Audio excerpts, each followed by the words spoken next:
all of these big dick deviants is all catching hell in 2024. It's up for all of them. It don't matter if you Diddy or whoever you is, TG Jakes, any of them. All lies will be exposed. That's all. And anyone who takes that the wrong way, know why they take it the wrong way. The truth is the light. I need to have another one of these. Amen, amen. Shit. I kind of get one here. Right. After that, I don't really kind of know where to go. Let me, one more time. Right. We good now? Because the people want to know, well, why would he get blackballed?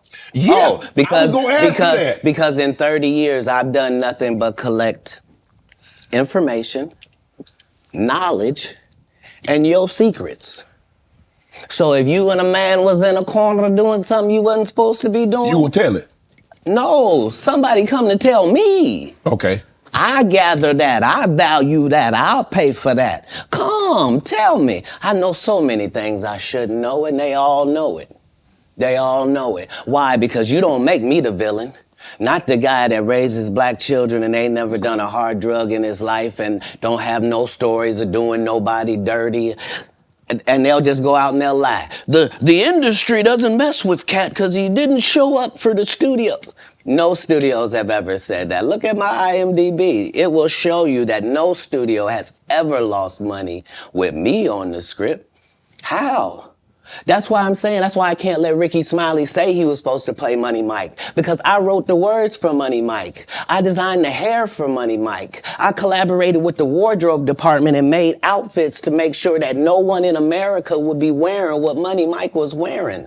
I told them to go get the Prowler. I then told them to paint it purple. I told them don't have an actor playing a pimp. We could get an actual pimp, Archbishop Magic Don Juan to play. Like, I did far too much work for somebody to come years later and try to tag along just for their own self-aggrandizement. Why didn't Cube set the record straight? Terry Crews could have set the record straight. Mike Epps could have set the record straight. Why none of them set the record straight? That's what you were supposed to ask him when he told you those lies that no one's ever heard. Lie. Right, but he's telling you something no one's ever heard of. Nobody has ever heard, oh, Ben Affleck and Matt Damon was in a movie and somebody said, y'all should switch roles.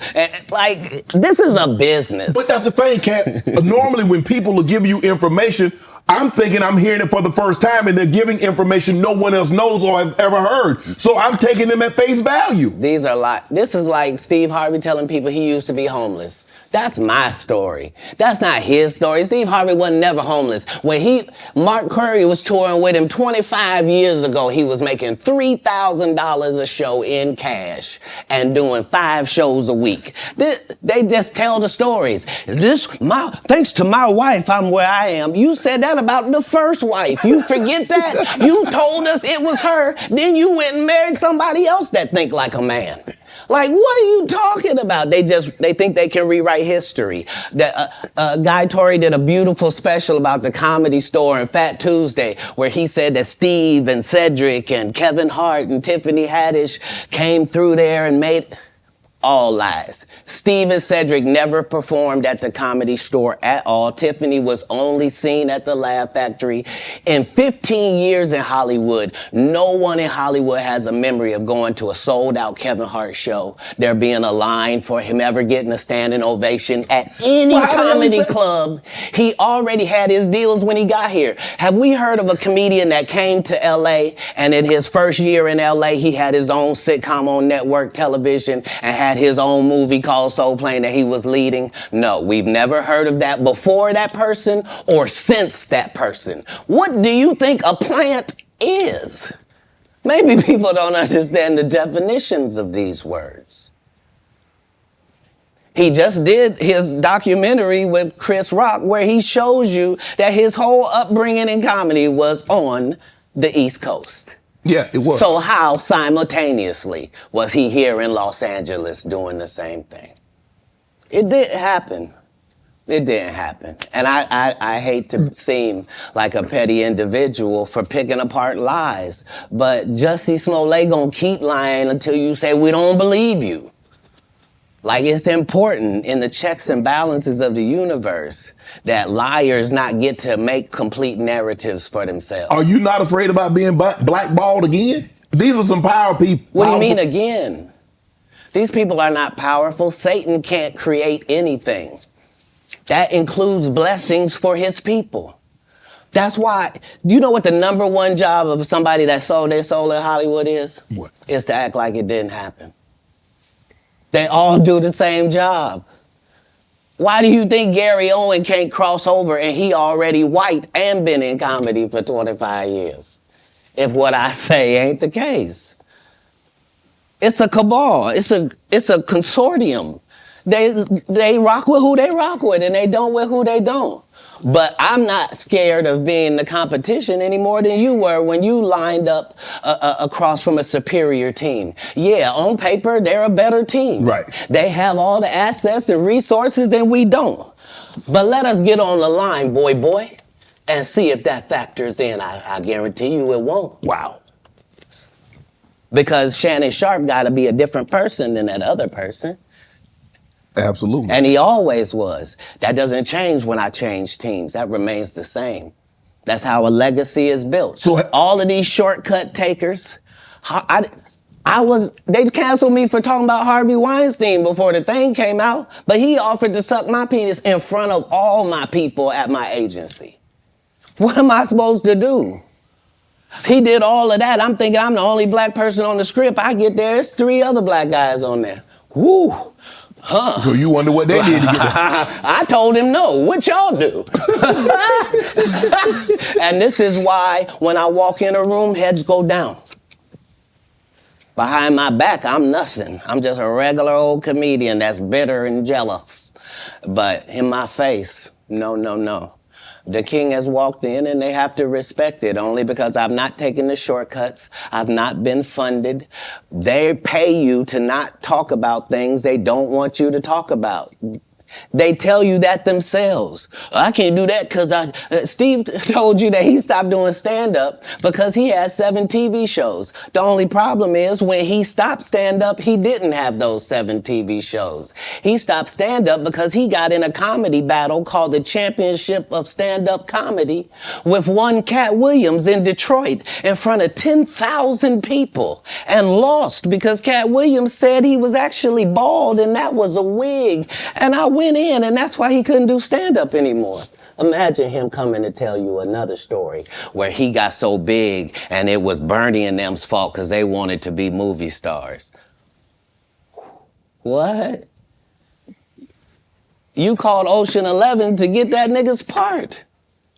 What do you mean you didn't want to be a movie star? So on the behalf of Bernie, I would have to say what I have to say. Have you ever been on tour with any of these guys? Every guy I mentioned to you is not funny out there in real life. So no. Faison's never done his own tour in 30 years. Steve Harvey don't do stand-up no more. Cedric doesn't write. I'm sorry, he doesn't write. Ricky Smiley has been playing the same old black woman forever. Like, you can't get a young fan base with that. Like, you gotta be doing karaoke around the country to make that work. Right. And he is. But I'm a stand-up comedian. This is my 19th 100-city tour. I'm not gonna have a conversation with these lazy bums that'll take a shortcut at any point. Yes, it's easier for you to juice than to get in the gym, but you don't get to bring that body in here talking crazy. Talk about how good you look. What? No, there's too many comics out there that are putting their life on the line to tell these jokes, man. Okay. Let's get to your upbringing. We're gonna circle back and we'll get some, I want to protect him real quick because you had said for the Kings of Comedy, it was in 2018, 2019, but did you mean 1999? Because it came out in 2000, so I just want to make sure. No. So what I meant to say was, remember, he said I couldn't do stand-up anymore. I had 7 TV shows. I said he didn't have any of those TV shows at the time. I know you talking about Cedric. Joke stealing from Cedric. Cedric. Okay, So you had said that 2018, 2019, but it came out in 2000, so I just want to make sure. Okay, no. What comes out in 2000? The original Kings of Comedy. Right. I'm on BET's Comic View, and they're using this as the commercial in 1998. Okay. That's why I'm saying, yeah. So if I said the dates wrong, So let's go back and clear that up. Okay. You said, I had Cedric on here, and I asked him about the joke stealing, and he said the timeline doesn't add up. Correct. To that point, you say.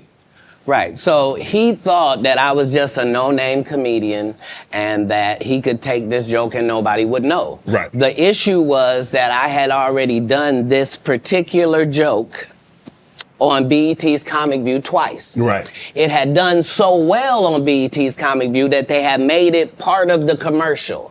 So part of the commercial of make sure you tune in to BET was you seeing me doing this joke. Right. And this joke is one of those jokes in comedy where you set it up and it takes a little longer to set it up, takes about 3 minutes, but then you're just hitting them with jokes after that because you don't have to set it up. Right.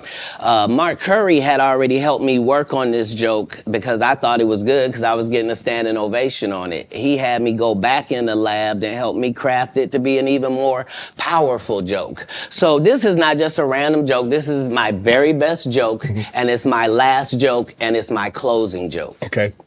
1998, I'm doing this joke. It's on Comic View. Cedric comes to the Comedy Store. He watches me in the audience. He comes backstage. He tells me what a great job I did and how much he loves the joke. 2 years later, he's doing that as his last joke on the Kings of Comedy. And he's doing it verbatim. He's just changed my car into a spaceship.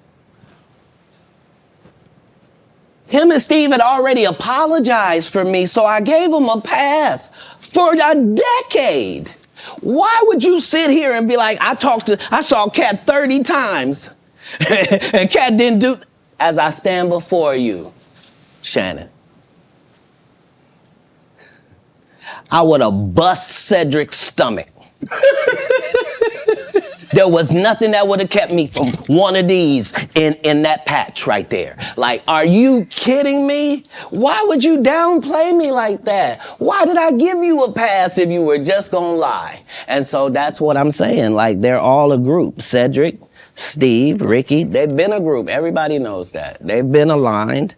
And there are these alliances in comedy. And if you stand against them, then they sometimes have a problem. But we don't let that change the content because that's all you know me for, is that I'm quite likely to tell the whole truth and nothing but the truth, so help me God. Now, I've had to turn down $50 million 4 times. 4 times. Just to protect my integrity and that virgin hole I was telling you about. Right. Because P. Diddy be wanting to party. And you gotta tell him no. You got to tell him no. I did. I did. See, I got the receipts for everything I'm telling you. That's why I can say them so freely. Katt, I need another one. You here, get your number. Thank you, sir. Thank you. Come on. Because early on you was accusing me of being... Katt, man. Yeah, it's crazy. Because I'm favored by God. Like, when I see people's wives and stuff, I don't even look at them. You know what I mean? Like, I don't want to look at nothing I don't want to have. Because I know how blessed I am. If I look at it, I got it. That's how Diddy be feeling. Come on, man.